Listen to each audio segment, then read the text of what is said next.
সুপ্রভাত সকলকে।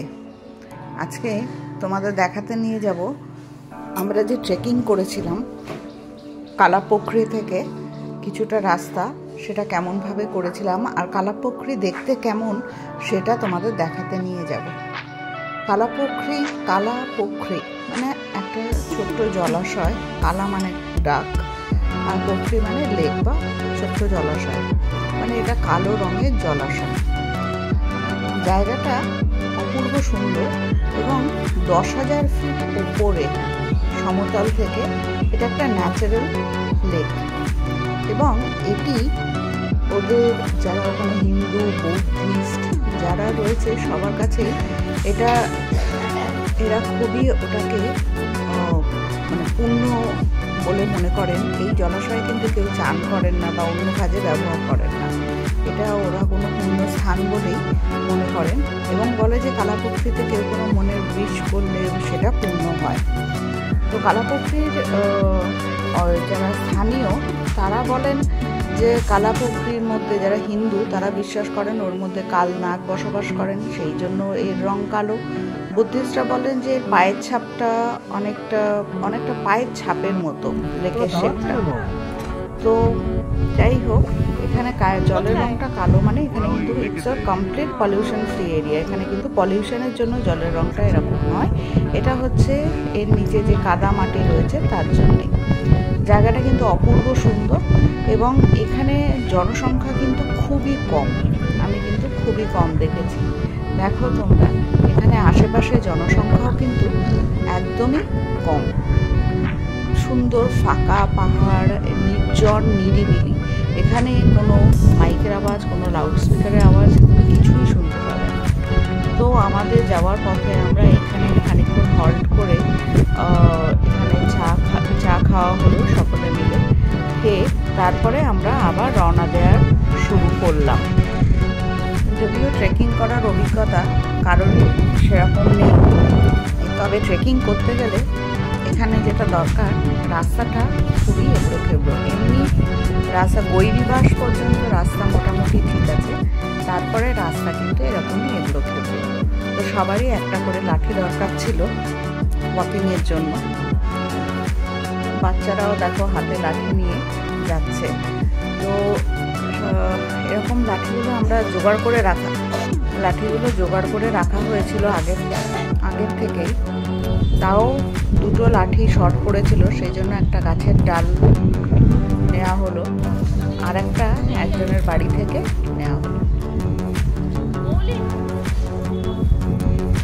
হ্যালো, আমরা এখন যাচ্ছি।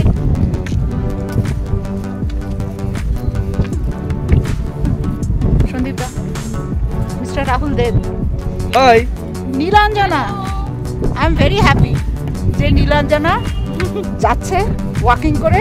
আই এম সো গ্ল্যাড, খুব ভালো লাগছে। ট্রেকিং মুড অন, দেখবে সবার ভালো লাগবে। আর তুই দাঁড়িয়ে থাক, হ্যাঁ তোর দেখতে হবে, সবাই চলে যাবে। হ্যাঁ সবাই পারবে, কিচ্ছু না।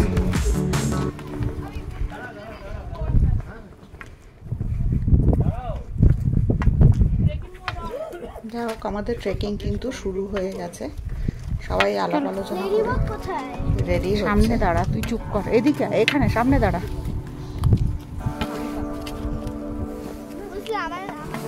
যাওয়ার আগে সবার একটা ছবি নেওয়া হলো। আমাদের মধ্যে নীলাঞ্জনা ছিল আমাদের বন্ধু।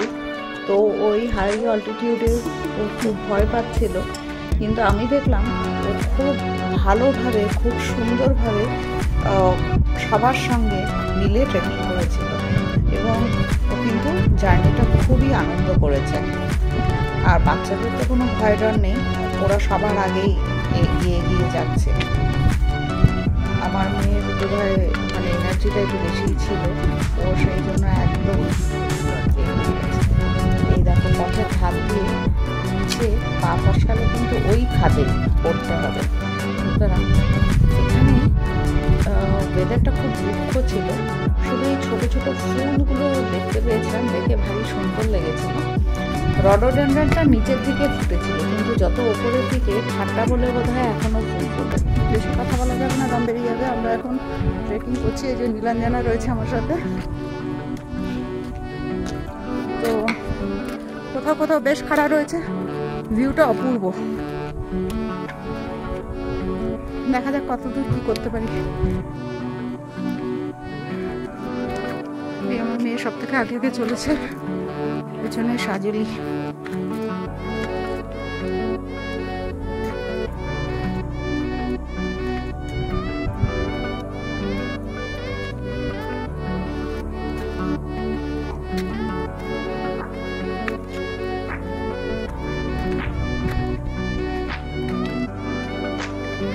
এখানে প্রচণ্ড ঠান্ডা, আর মাটিগুলো কিন্তু এখানে বেশ রুক্ষ এবং পাথুরে মাটি। গাছপালা কিন্তু বেশিরভাগই শুষ্ক, এখনও নতুন পাতা ফুল কুড়ি আসেনি। অল্প অল্প যে কটা ফুল ফুটেছে সে কটা তোমাদের দেখালাম। এই সামনে যাচ্ছে মোহর আর আদিরা, এরা একদম দুজনে জুটি বেঁধে হাঁটতে শুরু করেছে। আসলে একা একা হাঁটতে বেশি বোরিং লাগে, সেই জন্য বোধহয় এরা জুটি বেঁধে হাঁটছে।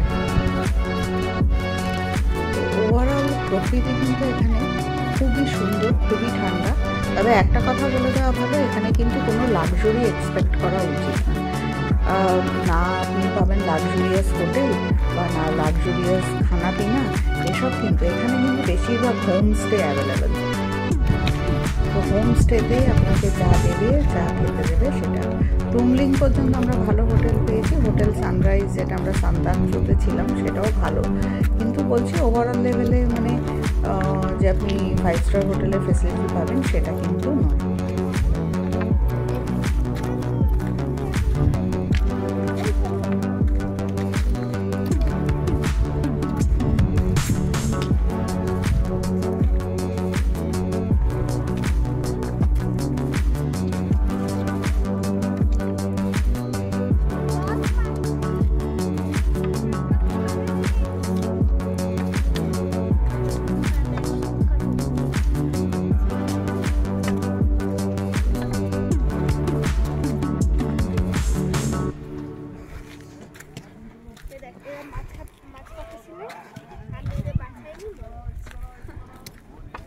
যা হোক, কথা বলতে বলতে এগিয়ে চলেছি পথের ধার দিয়ে।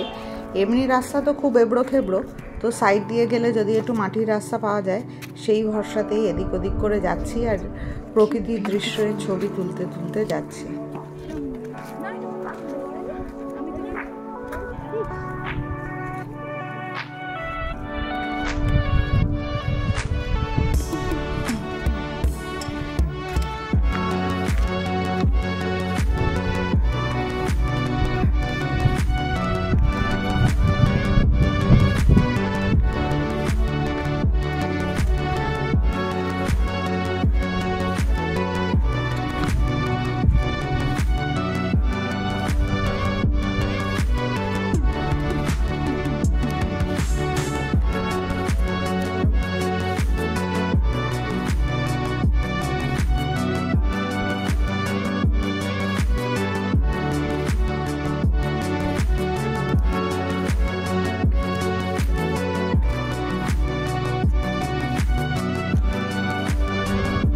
ওই একটা দূরে রডোডেনড্রনের গাছ দেখতে পেয়েছি। এখানে তো একদমই রডোডেনড্রন দেখতে পাওয়া যাচ্ছে না, তাও নিচের দিকে ছিল, কিন্তু টুমলিং পর্যন্ত আমরা দেখেছি, কিন্তু এখানে এই একটাই দেখতে পেলাম।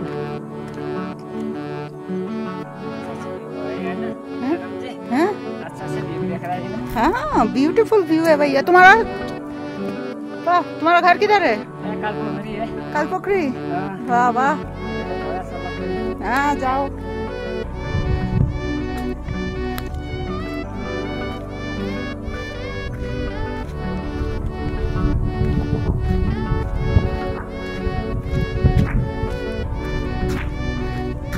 এখানে এক তো জনসংখ্যা কম, গাড়ি আসছে, যারা এখানে আছে তাদের জীবনযাত্রা কিন্তু বেশ কঠিন। দেখলে একটা গাছের গুড়ি বয়ে নিয়ে যাচ্ছে এই পাথুরের রাস্তায়, মানে চিন্তাই করা যায় না। এবং লোকেদের রুটি রোজগারও এখানে সম্পূর্ণ যারা বেড়াতে আসেন টুরিস্টদের ওপরই নির্ভর করে। তবে একটা জিনিস দেখে এদের খুব ভালো লাগে, এরা খুব হেল্পফুল এবং হাসি খুশি হয়। এদের মুখে কিন্তু খুব হাসি খুশি থাকে। আর অজানা অচেনা বলে ও একটা গাড়ি আসছে, একটু সাইড থেকে দাঁড়ায়। এরাও কিন্তু আমাকে চেনে না, কিন্তু সেই দেখে হাসির মতো। তো সেই জিনিসগুলো এদের মধ্যে খুব আছে। মৃগ কুমড়া এদের কখনোই দেখা যায় না, যখনই দেখা যায় একদম হাসি খুশি। যেমন আবার এগিয়ে চলি।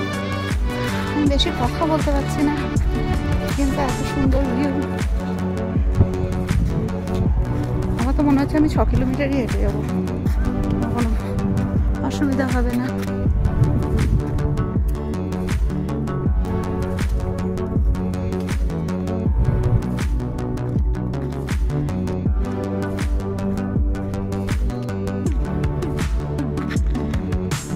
এই ভিউয়ের কোনো তুলনা হয় না। রাস্তাও আমি ভয় পাচ্ছিলাম, যতটা খাড়াই হবে ততটা না। মানে ওয়াকিং স্টিক একটা থাকলে সুবিধা হয়, না থাকলে একদম ফিট যদি থাকো টক টক টক টক করে যেতে পারে। একটাই, বেশি কথা বলবে না, কথা বললে হাঁপিয়ে যাবে, যেরকম আমি হাঁপিয়ে যাচ্ছি।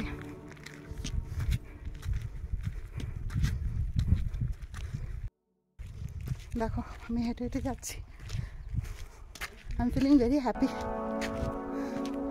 হ্যাঁ, ট্রেক করতে পেরেছি পাহাড়ি রাস্তা। It's like a dream come true.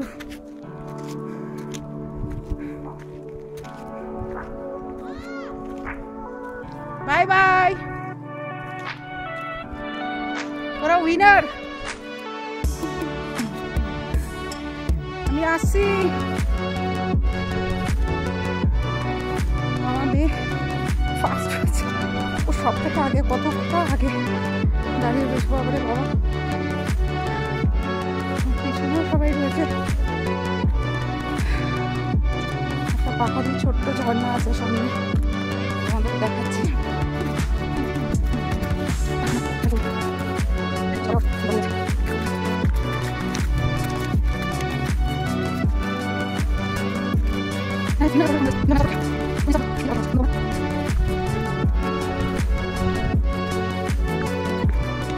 অনেকটা রাস্তা কিন্তু এসে গেছে, তাই এখন দেখছি যে আমার সামনে যারা ছিল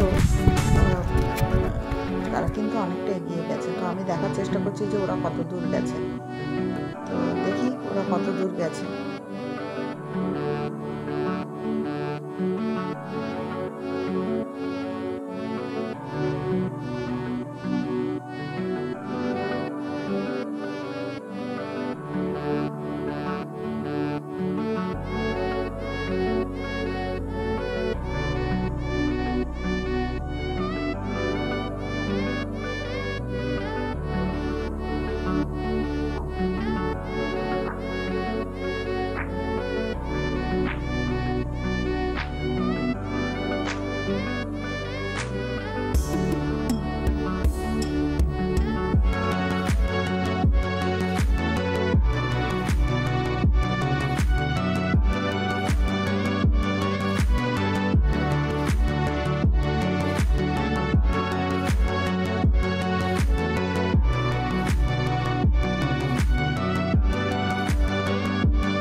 চলছে জার্নি। তো আমরা এই পাথরের রাস্তার উপর দিয়ে হেঁটে হেঁটে হেঁটে হেঁটে যাচ্ছি, কিন্তু ওই একটু হাঁপিয়ে যাওয়ার জন্য সোয়েটারটা খুলতে হয়েছিল। সবাই যে যা সোয়েটার জ্যাকেট খুলে কোমরে বেঁধে নিয়েছে, কেউ কাঁধে ঝুলিয়ে রেখেছে। তো আদারওয়াইজ এরকম যে খুব কষ্ট হচ্ছিল সেটা না, তবে বেশি কথা বলা যাচ্ছিল না।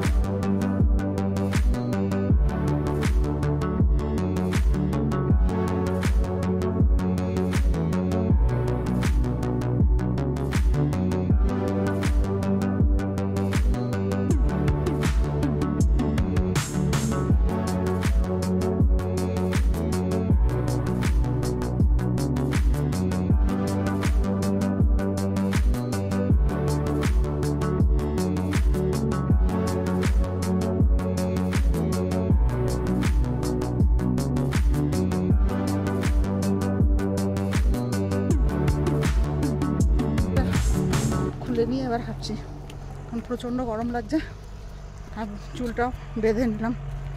দেখি, এখন আমাদের গাড়ি আসেনি, বলছে গাড়ি এসে তুলে নেবে। আমি তো বলছিলাম পুরোটা যাব, কিন্তু সবাই চেঁচামেচি করছে। যাক, দেখা যাক।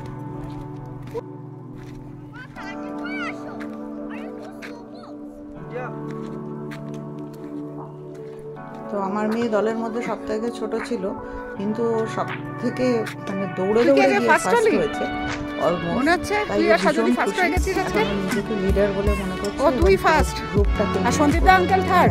ওই দূরে দাঁড়িয়ে রয়েছে লাঠি।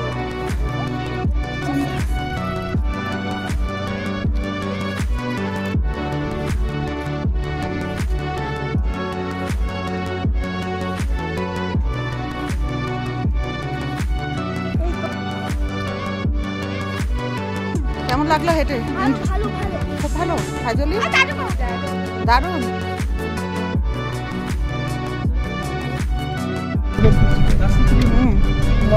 সবাই খুব এক্সাইটেড ট্রেকিং করে। তোমাদের মানে এতটা আনন্দ হয়েছে, কেমন লাগলো জানি না। আর তারপরে আমরা এই গাড়িতে উঠে পড়েছি, সবাই নিজেদের অভিজ্ঞতার কথা শেয়ার করছি, আর কেমন লাগলো। যার পরের ভিডিওতে আসবো আমাদের সান্দাকফু ভ্রমণের এক্সপিরিয়েন্স। সান্দাকফু একটা দারুণ জায়গা, কিন্তু কেমন হয় আমার নিজের অভিজ্ঞতা কি সেই পয়েন্ট অফ ভিউ তোমাদের সঙ্গে শেয়ার করবো। ভালো থেকো সকলে।